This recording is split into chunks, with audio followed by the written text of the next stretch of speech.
Hey guys, within this video I'm going to show you how to download and install the Snapchat app on any mobile device. If you're using Android, go over to the Google Play Store, but as I'm using iPhone, I'm going to tap onto the App Store, this blue button in my home screen, and then go down to the bottom right search page and then start typing in at the top, Snapchat.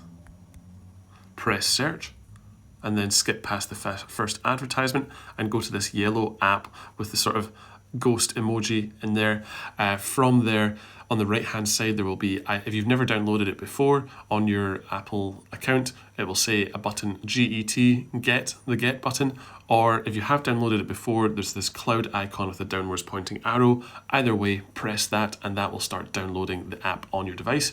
I will come back once this has fully downloaded. And so there we go guys, Snapchat has downloaded on this app. From within the App Store, press the open button and that will launch the app. And then from there, you can either log in with the red button or sign up.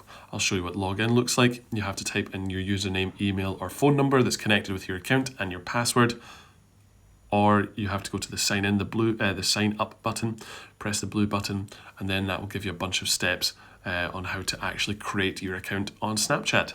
So follow all the steps, press continue, go through the sign up process and start using Snapchat. Anyway guys, this has been another video for the My Tech Mastery YouTube channel. If it's been helpful, please like and subscribe. And if you do have any questions, leave them down in the comments below. Thank you.